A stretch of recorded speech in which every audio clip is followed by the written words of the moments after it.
Il est 22 heures, mesdames et messieurs, bonsoir et bienvenue sur Télé Djibouti pour suivre cette édition de la soirée. Les titres ce soir. Le chef de l'État, Ismaël Marguerite, a quitté aujourd'hui le pays à destination de la capitale chinoise, Pékin, où il prendra part au 9e sommet du Forum pour la coopération sino-africaine. Également, dans l'actualité de ce 22 heures au Cisjordanie, les opérations israéliennes ont fait plus de 20 morts. Voilà pour les titres. Merci si vous nous rejoignez sur Télé Djibouti. Le chef de l'État a quitté ce dimanche matin le pays à destination de la ville de Pékin, la capitale chinoise, où à l'invitation de son homologue Xi Jinping, il prendra part du 4 au 6 septembre prochain aux travaux du 9e sommet du Forum de la coopération sino-africaine FOCAC. Créé à la fin des années 2000, le FOCAC a valeur de principale rencontre au sommet entre la Chine et l'Afrique et à ce titre fait office de rendez-vous attiré aux deux parties pour définir, planifier et adopter les modalités et projets stratégiques de coopération entre les deux parties. Ce sommet intervenant tous les 3 ans, l'ordre du jour du FOCAC s'est toutefois agrandi depuis 2018 où il allie une belle part de ses travaux à l'état d'évolution et de mise en œuvre de la ceinture et de la route de la soie, ce projet de coopération transcontinentale initié par la Chine et concédant un rôle crucial et prépondérant à l'Afrique. Dans le cadre de ce déplacement, le chef de l'État était accompagné d'une forte délégation. Eh bien, ce soutien unanime de la candidature de M. Mahmoud Ali Youssouf pour la présidence de la Commission de l'Union africaine, résolution adoptée lors de la 50e session du Conseil des ministres de l'OCI, l'Organisation de la coopération islamique. Eh bien, lors de cette 50e session du Conseil des ministres des Affaires étrangères, de l'Organisation de la coopération islamique qui s'est tenue à Yaoundé, capitale de la République du Cameroun. Les ministres ont examiné le thème central, développement des infrastructures de transport et de communication dans le cadre de l'Organisation de la coopération islamique.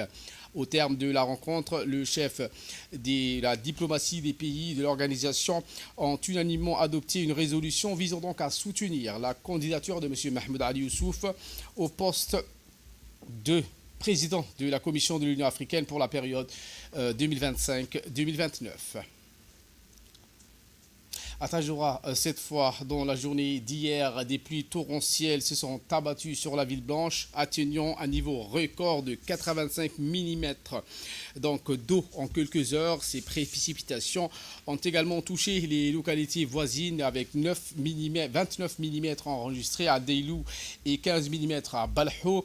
L'eau donc a monté jusqu'à 50 cm dans certains quartiers en quelques minutes. Le vent a emporté les toits des maisons et endommagé quelques pistes et infrastructures de l'État. Quelques commerçants ont constaté donc l'ampleur du dégât dans l'habitation, des boutiques, des hôtels, tandis que les réseaux téléphoniques et les poteaux électriques sont restés donc coupés dans certains endroits de la ville. Cette pluie donc, qui est fréquente en mois d'août exaspère la moitié de la population. Des vents forts occasionnant des dégâts sur le toit, des arbres, des poteaux électriques et des câbles haute tension ont été également arrachés par ces vents. La violence de ces intempéries a pris court. Ces habitants de la ville blanche, en peu de temps, l'eau est montée à un niveau jamais vu dans certains quartiers, provoquant des inondations et des crues d'Oued. Face à l'ampleur de la catastrophe, le ministre de l'Intérieur, Saïd Hassan, accompagné du ministre de la Décentralisation, Qassim Haroun, et des parlementaires, dont Abdallah Mohamed Roufa, ont rapidement réagi en se rendant à la ville blanche. Dès le lendemain matin, ils sont venus constater donc l'étendue des dégâts qui sont nombreuses et à apporter le soutien du gouvernement à la population touchée. M. Qassim Haroun Ali donc a affirmé lors de l'interview la mobilisation et le soutien total du gouvernement sont ensemble pour assister les habitants de la ville blanche et répondre à leurs besoins immédiats. Qassim Haroun Ali a assuré que son département est à pied d'œuvre et ne ménagera aucun effort pour accompagner les victimes de ces intempéries.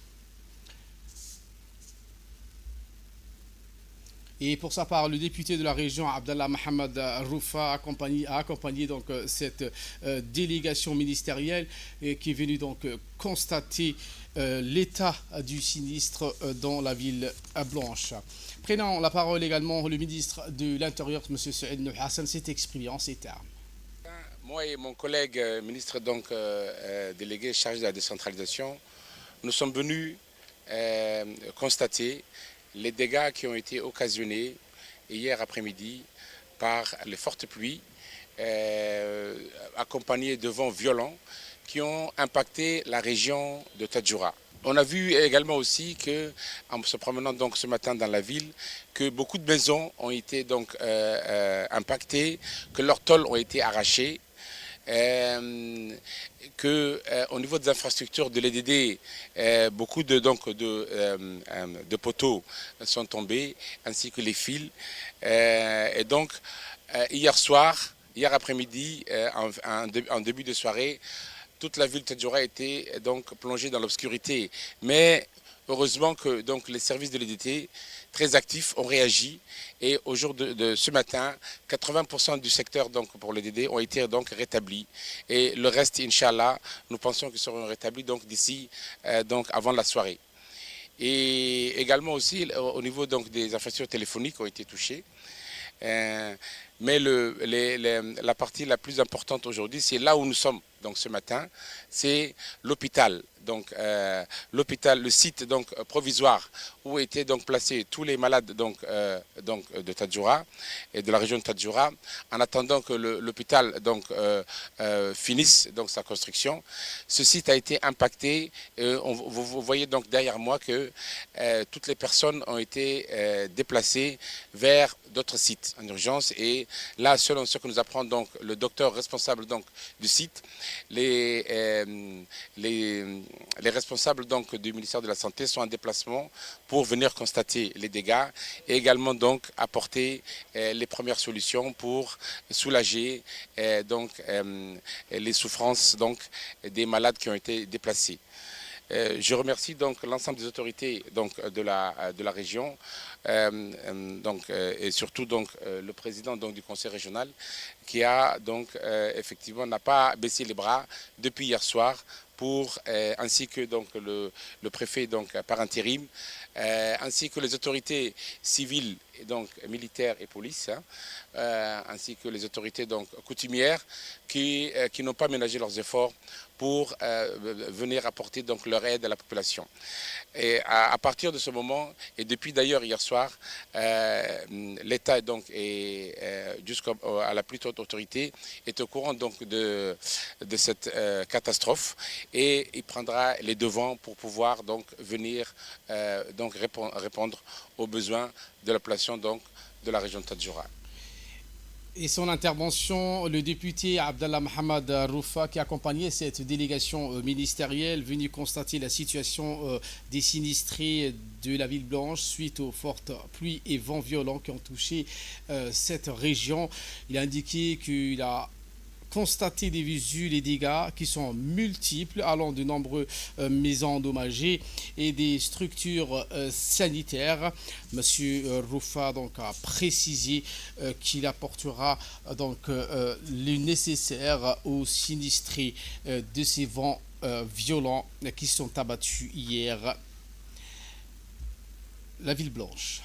Le ministre des Affaires musulmanes et des biens Waqf, M. Moumin Hassan Barry, a présidé ce matin à la salle de conférence de l'hôtel Sheraton une cérémonie de lancement d'une formation scientifique pour les imams, les prédicateurs et les étudiants à Djibouti, co-organisé par l'attaché religieux de l'ambassade saoudienne à Djibouti, événement qui a vu la participation de l'ambassadeur de l'Arabie saoudite à Djibouti, Faisal Ben Sultan Al-Qabani, l'attaché religieux par intérim Mohamed Al-Shaybani et plusieurs autres responsables. Cette session scientifique se déroulera durant 3 jours dans la salle de conférence du Centre Salam pour la formation, la recherche et les consultations, animée par le docteur Khalid Ben Abdullah et le cheikh Hamoud Ben Nasser. Une formation scientifique qui témoigne de l'engagement de l'attaché religieux à fournir aux érudits et aux prédicateurs tout le nécessaire pour accomplir leur rôle de leadership dans l'orientation de la communauté.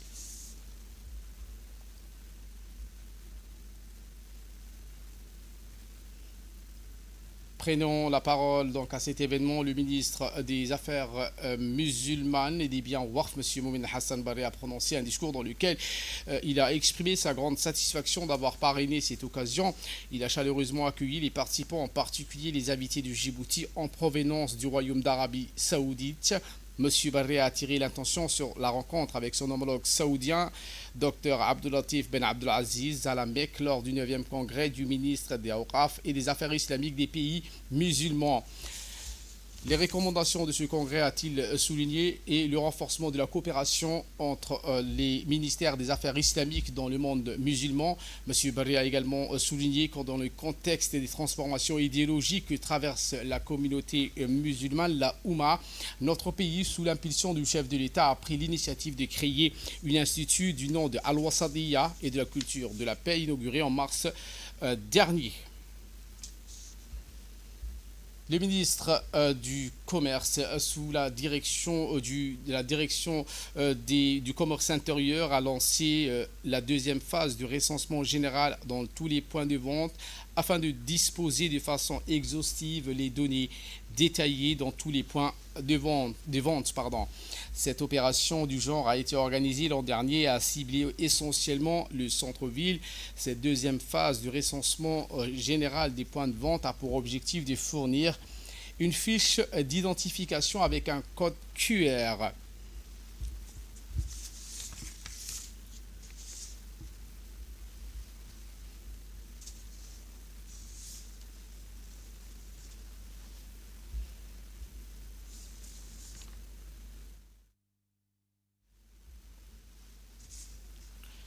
Sport à présent, où la cité Nessib a clôturé donc les activités sportives de l'été à travers 3 finales en diverses disciplines telles que le hand, le foot, le basket.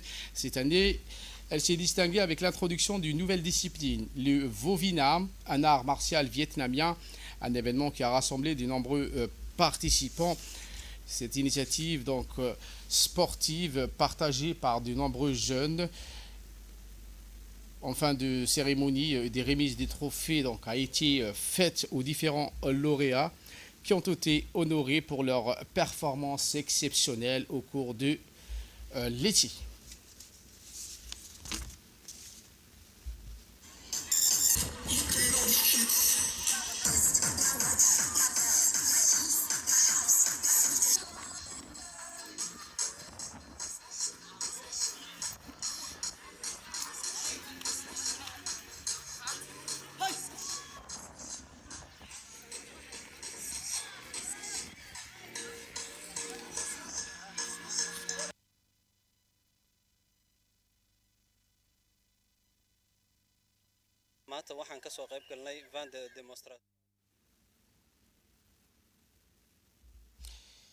Eh bien, en nouvelle du monde, le Hamas a condamné ce vendredi les offensives militaires actuelles menées par Israël en Cisjordanie, le mouvement palestinien le décrivant comme faisant partie d'une stratégie plus vaste visant donc à s'emparer des terres palestiniennes. Les détails dans cette séquence.